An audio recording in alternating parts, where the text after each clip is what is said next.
Well, welcome to lesson 3. It's hard to believe time is going by so quickly, okay? There are a lot of films to be watching in this unit, this particular lesson. Talk about time going by. They're short clips, but I think we have 1, 2, 3, 4, 5, 6 different films I want you to be looking at pieces of, okay? And the goal here is always multifold. I'm trying to get you to look at some different genres of films. We're looking at some foreign films, some Chinese. Dancer in the Dark, I think, is Swedish, all right. Chinese films, or I consider them Pacific Rim films. Then, of course, they have some traditional stuff like Lord of the Rings, right? If you've not seen The Road before, it's an absolutely stunning, stunning film, a lot of which is filmed on Pennsylvania Turnpike.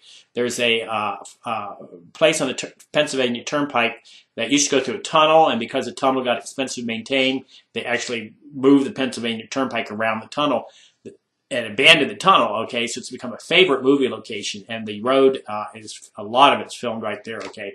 The Road, by the way, comes from a terrific, terrific book. Cormac McCarthy, crazy good writer, somebody you should know about, all right?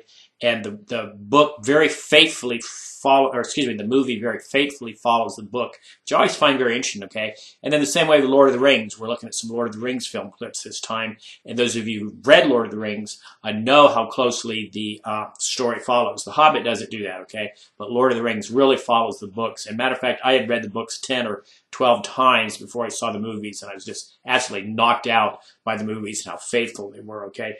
Roger Rabbit, if you've never seen Roger Rabbit before, prepare to have a stomachache. You're going to just laugh your guts out, okay?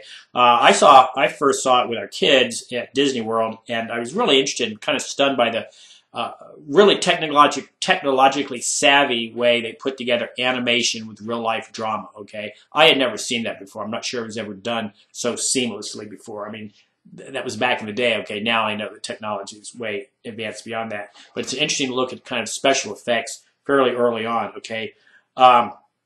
Dancer in the Dark, if you're not familiar with it, I have no problem with you looking it up on Wikipedia or going someplace to get some background on it, okay? I believe that research helps inform your opinions all the time. I know some people are worried about plagiarism or copying and pasting, that kind of thing. I'm not worried about that with you guys. This is a film course. You're taking it because you want to. If you need to get some ideas for some background sources, I believe in good research, and that's all you're doing, okay? If you go to Wikipedia or what is it, International Movie Database, that kind of thing, Rotten Tomatoes, do that. Look at that material, get some, get a way to kind of formulate your own opinions by reading what the experts say about this. Okay, I don't have any problem with that.